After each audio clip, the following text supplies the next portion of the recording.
Welcome to Ventor, welcome to Lancashire. I'm out on a lovely afternoon ride and it's spring-like finally after the snow of 2 days ago. But anyway, this is the R1250GS 2021, brand new, 2 weeks old. It's now coming up to 1,300 miles done. So it's probably time to give it the initial review. Oh yes. See what Ventor thinks. Should I have upgraded from the 1200? That was absolutely awesome. Was it worth it? Or is it no better? So carry on watching and I'll give you my opinion. So, what do you notice on a test ride? What do you notice when you've had a bike a while? There's quite a few things start to come to light. Things you appreciate, or things that don't make a lot of difference. And I guess when I test rode the 1250 initially, a couple of years ago, the impression I had was the extra torque and thrust was quite, actually really quite, not just noticeable, useful. And it certainly is. I was quite careful running it in, but even at that point, when they suggest you limit RPM to 5,000, you don't give it the full opening of the twist grip. And you flex the engine, twisty roads, hills, whatever, which I did. I could feel it then, but now it's run in, I can really feel the difference between this and the 1200. I think, yes, is it faster? No, not for Ventor, it's not faster. Is it easier to overtake? Yes, it is. It means you can pretty much stay in top gear, a bit lazy most of the time. 6 gear pull is substantial.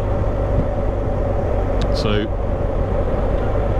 the lower end as well, the lower RPM is smoother. So not so we should labour the engine, but if you are in a high gear going slowly, it's okay. I've spent a few really lovely days recently riding around this beautiful central part of Britain.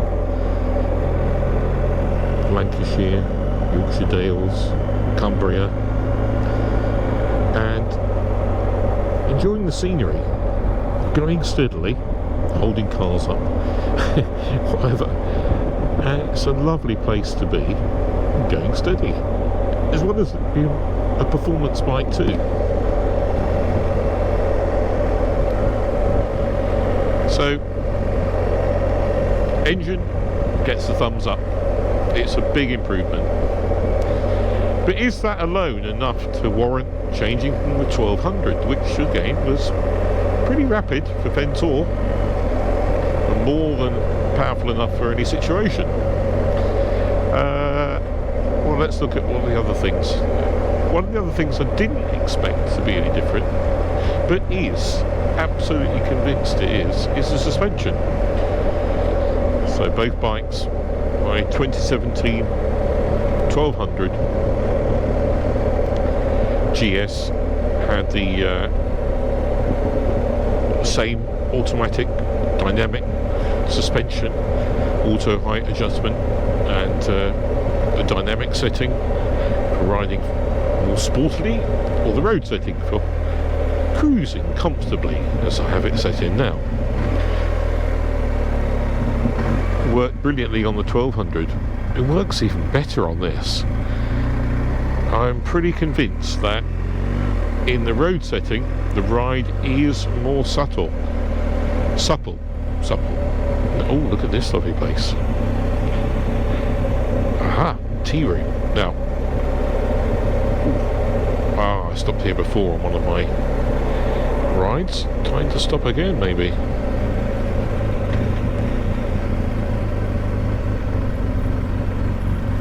Some other bikes.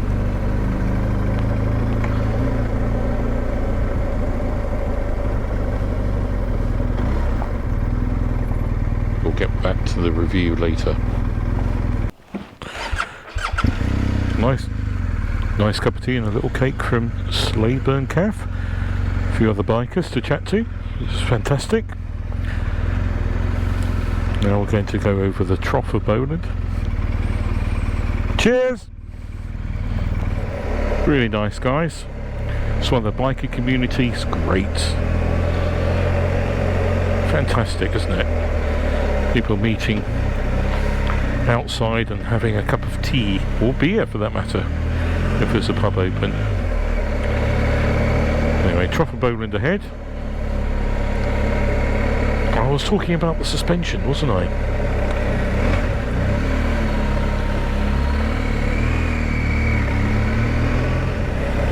Isn't this a pretty place?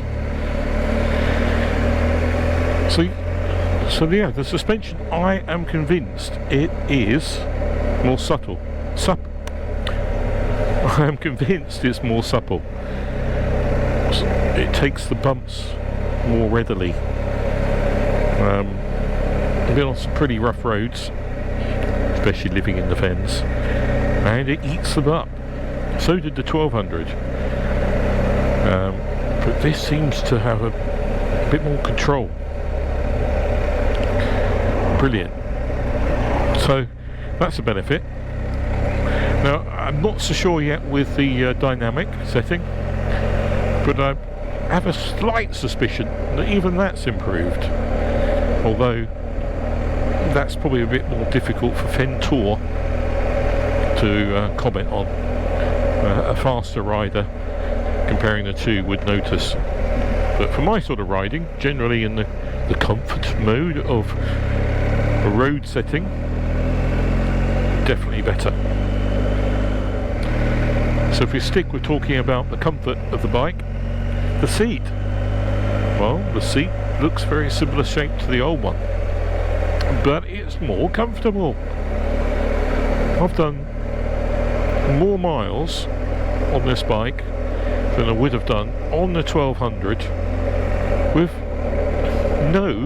literally no bottom problems. Okay, I haven't been on really long rides, but it's the most comfortable seat on any bike I've been on. And of course, then there's the seat heating. Now, this bike had it, and it's something I wanted as an option because I thought I'd like it. Never had it before. Never had a cold bottom, but boy, as the last few days of snow, ice, and goodness knows what, it's been lovely having that warm, toasty bum whilst in icy conditions. Out and about when it's -2 degrees, and yeah, it certainly sort of sinks that heat into you, not just your bottom, but warms the rest of your lower half up. So that's good. Heated grips, well, heated grips on the last one, but 5 settings, not 3. Not 2, I mean.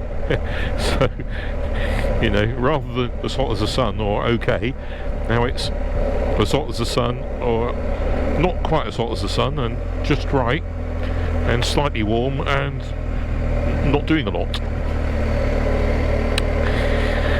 So my 1200 had the analog display, quite absolutely fine. This has got the digital display, which, you know, yeah, it's lovely, looks good. I didn't think it would be offering me any huge benefits, but where it's coming into its own is with the connectivity with the phone and the helmet. So I always had flakiness with connectivity for the phone and the helmet through the nav on the 1200, and now I've got it all linked through the bike display. it's working absolutely brilliantly. You can scroll down to look at music, play your music easily, stop, start, pause, all that sort of stuff, select your playlists. Phone calls, brilliant. You can see who's calling you clearly, you can make phone calls easily, and no one would ever guess you're on a bike. Of course the pack torque makes a difference. It's a good product, but it works a lot better with this than the 1200. So that's a good advantage, another good advantage. What else is there? Is it worth it? Yes, it is worth buying. It is worth upgrading after you've had a bike for a decent mileage in 4 years. It is. If you get a deal. And thanks to the guys at Lind BMW Motorrad in Norwich. They gave me a deal I really couldn't refuse. I won't say what it is, what it was, but it was good. And not only did they do a good deal on the bike, they actually agreed within the price to swap all my lovely goodies over with no extra cost and no hassle. So all the Denalis, the sound bomb, and they sorted out the panniers, tank bag, put on a nice mud sling, keep the crap off the bike, all sorts of good stuff, all done within the price, which I thought was awesome.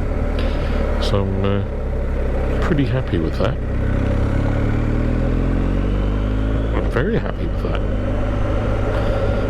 And it just makes you smile that you can cover. Look at them, beautiful. Look at this road. It's a beautiful evening and I'm in absolute comfort. Great views, enjoying my ride on a big beast. Adequate power, or adequate, ample power.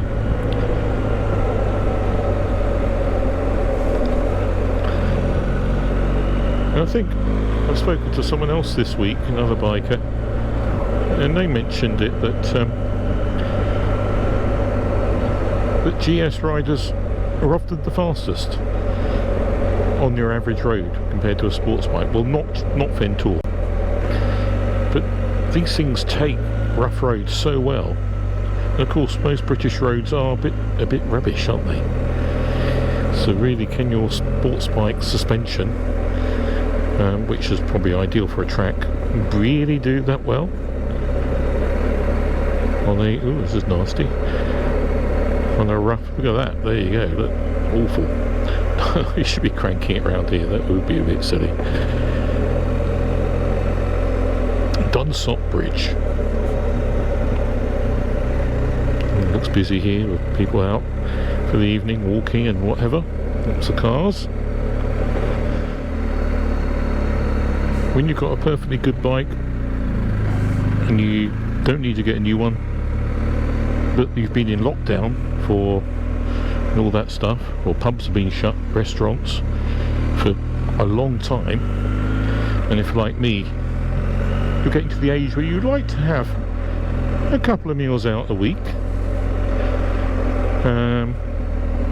with your family or whatever, I'll tell you what, the money I've saved because of lockdown more than paid for this bike upgrade, more than paid for it. So literally, thank you very much, Mr. Johnson, for the lockdown, because it's given me a brand new R1250GS.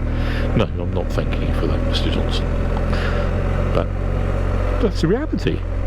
I've not been spending money. I've been, you know, it's shocking really how much I spent, how much I was spending eating out and having drinks and going to pubs. Shocking. You know, enough to buy a motorbike, or to upgrade a motorbike. Anyway, well, thank you very much.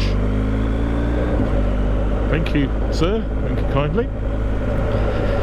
Now we're heading up onto the Trough. Coming on to the Trough of Bowland, the Trough bit itself. Most enjoyable little ride out this is. Well worth it. I think a lot of guys come out here from places like Preston and Halifax, Lancaster, as it's close by.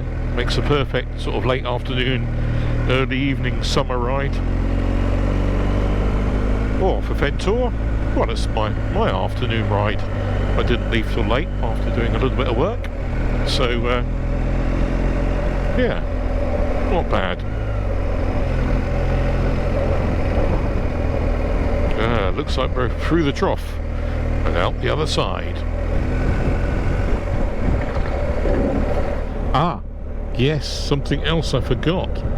The adaptive headlight on this bike. How does it perform? Well, my initial one evening out when it's dark so far is that on dip beam he's pretty good. The thing is, I've got the Denali's on the front of the bike, which probably make it a little bit sort of, well, not needed, you could say. So what I'm going to do to see how good it, or not it is, and I think it is pretty good, is to one evening turn the Denali's off and we'll just run with the main headlight and see just how it performs. Here goes my clean bike. Wet roads, I hate that. Washed it earlier. Yes, I'm going to try one evening and see just how it performs on a twisty road with the Denali's off, and be interesting, won't it? Be interesting. Yes, a lovely ride this evening. So, conclusions on the R1250GS, up to you, but I'm really chuffed with what I've upgraded to. Would it be my last internal combustion engine purchase? There's a question. Maybe not. We shall see. But it's bloody good. So smooth. Bloody pheasants.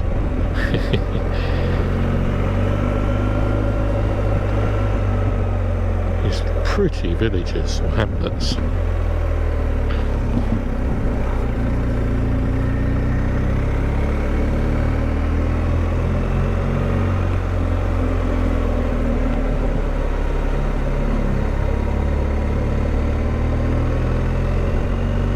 Lovely. So I'm going off the subject again. The bike. So what's better over the 1200? Suspension. Definitely an improvement, I think. Engine, big improvement. Flexibility, torque. The torque is just immense in comparison. The power, I haven't revved it that high yet, but I'm sure it's quicker. It feels a lot faster than the mid-range, so that's the bit I like. Seat, more comfortable. Heated seats, lovely. Adaptive headlights, I shall tell you in the future, but I'm sure they're good. The digital display with the connectivity, that is spot on, really good indeed. Yeah, so there are no negatives. There is not one negative. All good stuff. Essentially the bike's the same otherwise, which is good because it was good anyway. I changed the bits that are perfect. Oh, and of course, I love the look of it, just as much as I love the look of my old one. So there you go. If you like the look of your bike, then you're halfway there.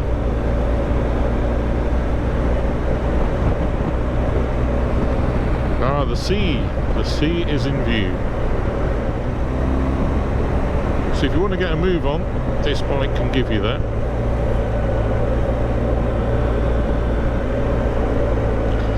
And I would think that a good rider could go so quick on this, quicker than a sports bike, I reckon, on your average British road. Let's stop up here and have a look at the view.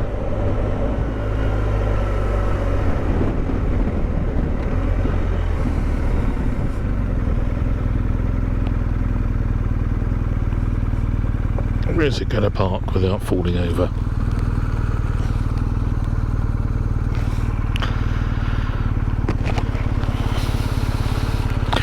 That ain't good. I reckon just there. Yeah. Yay, look at that beauty. Let's leave it in gear actually. Right, good. Let's look at this view, shall we? Worth coming up here for this view alone. Fantastic, looking across to the Lake District over there. Nuclear power station. Down there's Lancashire. Mobile phone 1 disconnected. Yes, thank you for letting me know. Of course, Morecambe Bay. Fantastic. What a fantastic view. Time to take a photograph. I'll be back soon. Anyway, that's enough for today. I'm going to get back to the house, heading downwards towards Lancashire. Some scooterists, mopedists.